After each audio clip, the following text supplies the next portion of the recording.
This Impact Wrestling review was brought to you by 5 Hour Energy. Try it, and the next time TNA try to get a monster heel over, they won't do it by having them sell for Velvet Sky.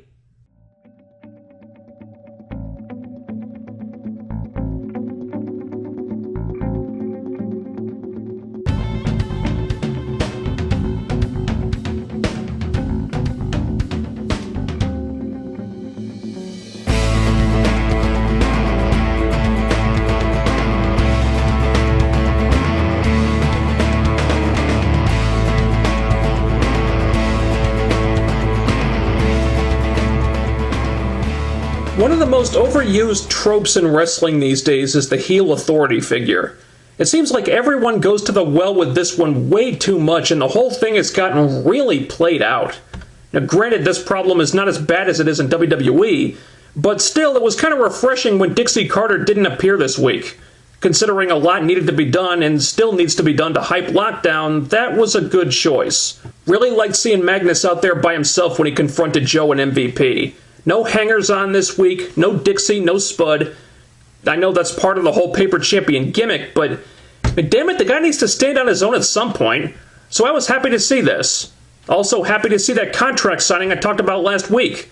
I believe this was the first time Magnus and Samoa Joe have been face-to-face in the ring since Magnus turned heel, actually. And I can't help but feel like that's been a wasted opportunity. There's enough history between these guys that they could have had some interesting promos together. But this was a nice taste. They handled things pretty quickly before they started fighting. It wasn't dragged out. A really good segment to start off with. My only complaint is that I wish they'd done this at the end of the show, not the beginning. So let me get this straight. Last week, Bobby Roode says that he has to pick his Lethal Lockdown team very carefully and make absolutely sure that he gets the right people. If that means passing on bad influence, so be it. But please explain to me why in the bluest of blue hells he then decides to pick the chuckleheads who just lost a 3-on-1 handicap match. What the fuck? Really? The bromance? Are you kidding me? Is this a joke? So they fluked their way to a victory in this triple threat tag match. So what? What possible difference does that make? Their record is flat out embarrassing. Picking them for his Lethal Lockdown team makes Bobby Roode look like a fucking idiot. Lethal Lockdown is meant to be a big deal, a really serious, violent match. These clowns have no business being in there. When have they ever given any indication whatsoever that it would make sense to put them in this kind of environment? TNA has given us no reason to take them seriously in any way. Their tag title reign has gone absolutely nowhere. They're routinely booked like glorified enhancement talent. In fact, I can't think of any way that the bromance could possibly look like a bigger joke than they do right now.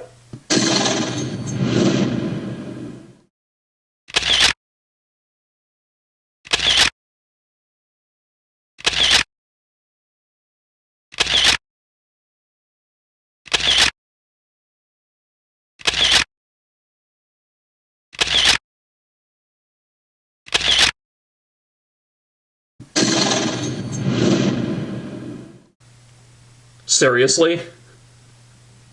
They were such worthless champions that they actually lost the tag titles at a house show? I'm laughing at you.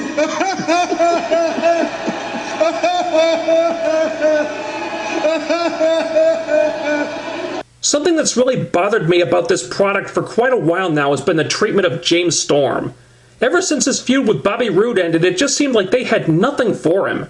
Even when he was tag team champions with Gunner last summer, he just seemed like kind of an afterthought a lot of the time. So that's why I was so happy to see him turn last week, and so happy to see this segment with Gunner this week. This is the James Storm that I've been wanting to see. Finally, his character has some kind of direction.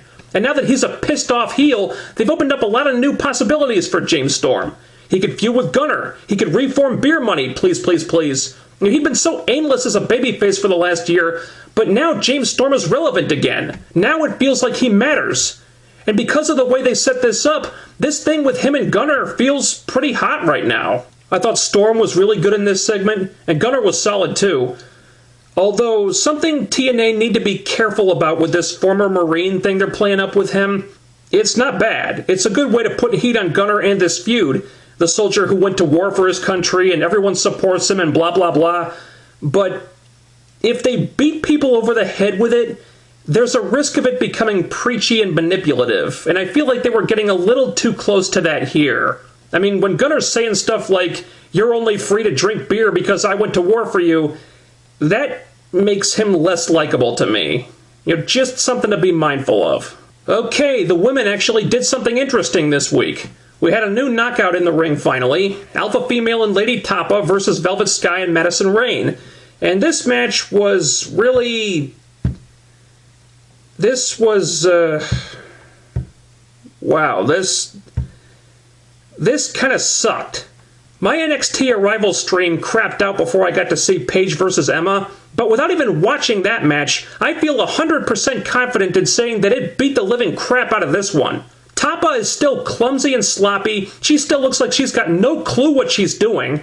Alpha is selling for Velvet way too much, they can't even win without a shit ton of interference. This whole match was a mess. And I'll admit, this was a really hard match to book. You want the heels to get the win, but the faces need to be completely protected because A, Tapa hasn't gotten over and really isn't very good, and B, Alpha might only be there for a few shows before she heads off to Japan for months, and that's assuming she's coming back at all. So this must have been a nightmare to book. The heels need to look dominant to get over, but you can't let them be dominant. You got these two giant Amazons that realistically you'd think would just plow right through these little pipsqueaks based on size and power alone, except they're not allowed to do that. Problem is, the match being booked any way other than that just makes them look ridiculous. You want someone to get over like a monster? They need to destroy people. It worked for Awesome Kong back in the day. An Alpha Female towers over Velvet Sky, probably got about twice the muscle mass, but she's selling Velvet's kicks like she got hit with a baseball bat or something.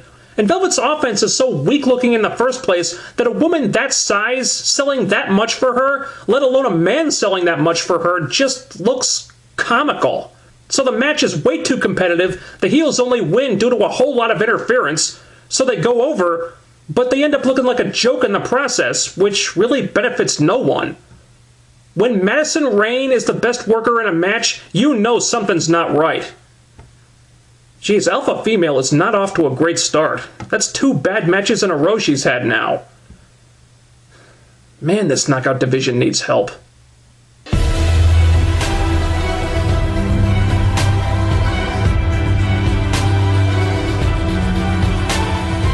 You know, I thought it was really cool of TNA to put Doug Williams on this show, even though he's not with the company anymore.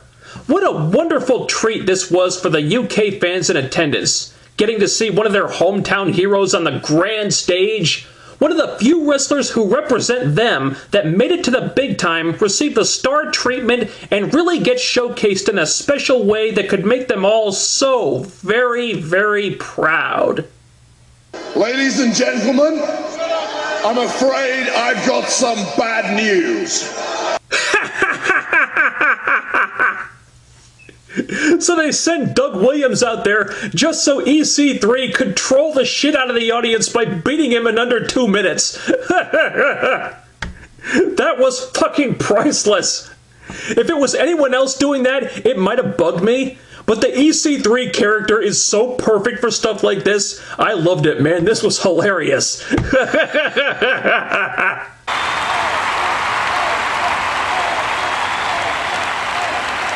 Oh, you British wrestling fans, quit your belly aching. You should be thrilled that one of your hometown heroes actually had the honor and the privilege to be in the same ring with wrestling's greatest hero, EC3.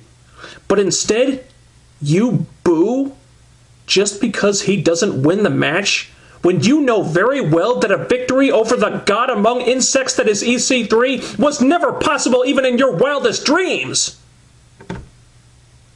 You should be ashamed of yourselves. How dare you!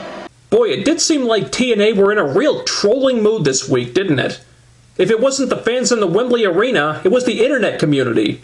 Magnus brings out Bad Bones, the guy who won the Gut Check Challenge fan vote last year, And then Samoa Joe obliterates the guy in like 80 seconds. I mean, Jesus Christ, they didn't even give this poor bastard a chance. Can you believe he waited almost a year for that match? Oh my God. Alright, let's be fair here. Bad Bones worked an explosion match with Christopher Daniels prior to this, and it was a solid match. Wasn't really anything amazing or jaw-dropping, but he looked comfortable and polished. You couldn't really poke holes in anything, and he certainly performed better than a lot of the scrubs TNA management brought in for Gut Check did. So he did well for himself in that match. Unfortunately, Explosion doesn't air in the States. As far as the American fans are concerned, he really got thrown under the bus here.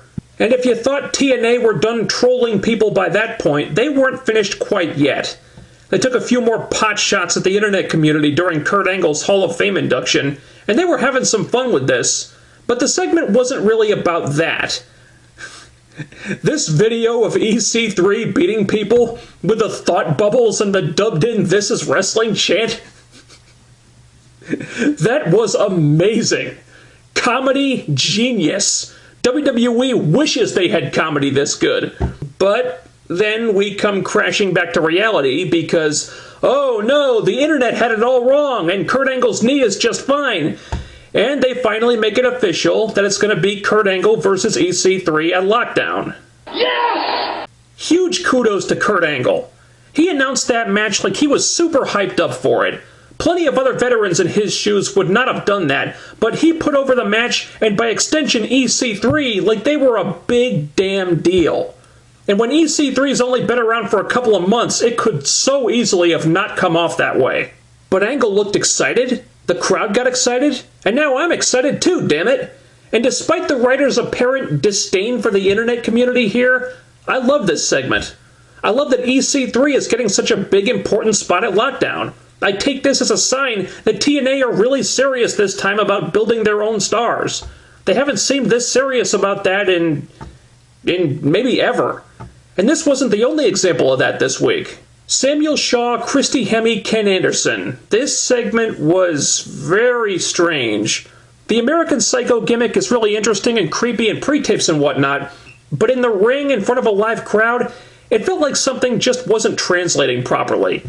Shaw didn't seem comfortable on the mic. He wasn't showing any emotion. He was very monotone. He kept pausing after each sentence. I didn't feel like it was coming across well. He didn't seem to be getting anything from the crowd. It was kind of uncomfortably quiet in the arena. So my initial reaction was that Shaw was just not very good here. But the thing is, I think he was acting this way on purpose as part of this gimmick. So was this all by design? Was he being directed to behave this way? I don't know. But then Anderson shows up. He starts the creepy bastard chant, which catches on immediately. Shaw chokes him out. The whole thing magically gets over. And then Shaw is trending worldwide on Twitter.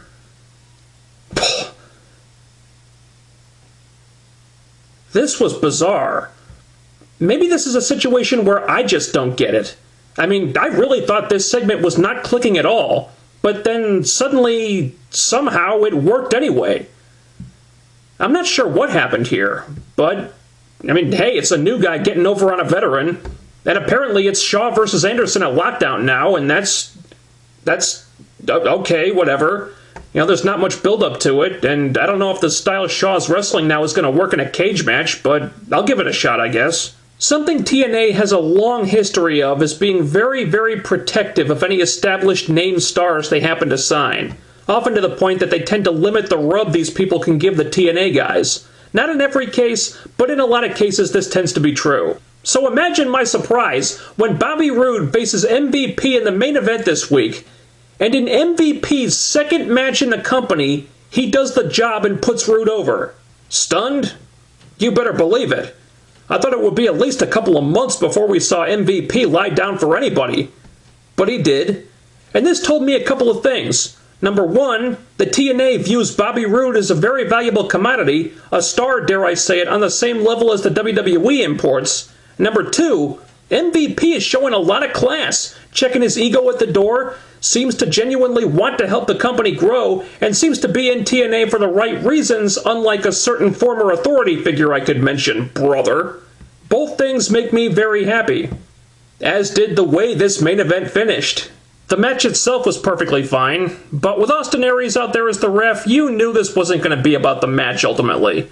Both guys were trying to get Aries on their Lethal Lockdown team, and in the end, Aries decides to go with the devil he knows rather than the one he doesn't. And yeah, it was kind of predictable, but I'm glad for this. Austin Aries belongs in an important role. The greatest man that ever lived is too damn good to be a supporting player. And can it be? Is it? Is this the return of the Wet Dream Team? Yes! Yes! Yes! Yes! Yes! I don't know, but it's a possibility. Just like a reformed Beer Money is a possibility, and hot damn, I'll take both of them. And hell, why stop there? I say, let's take this even further. Combine both teams into one and make them the Wet Beer Money Dream Team. You'd have to book them in their own King of Trios tournament just to properly showcase all the awesomeness. And if you're not down with that, we have 2 words for you. You're welcome! Pretty good show this week. The highlights being the contract signing and 3 very nice examples of using the quote-unquote name talent to give a rub to a newer star who could benefit from it. There's a few issues though. There's only one more Impact before the pay-per-view. You really should have the full card announced by now. I mean, they've got most of it, but not all of it. Maybe they'll announce the rest throughout the week, but that really should be happening on the TV show. Also, I don't like that Magnus versus Samoa Joe is basically being treated like the secondary main event after Lethal Lockdown at this point. And for the love of God, TNA, you need more knockouts that can wrestle. At least one fresh, interesting, dynamic babyface knockout that doesn't depend on Gail Kim being on the other side of the ring to have a good match. Because Lord knows you don't have one right now. Dixie said in that second screen experience thing that new knockouts were coming soon. Well, I say the sooner the better, TNA, because right now, WWE's developmental women's division is more interesting than yours. Think about that. I'll see you next week for the Go Home Show. Over. Out.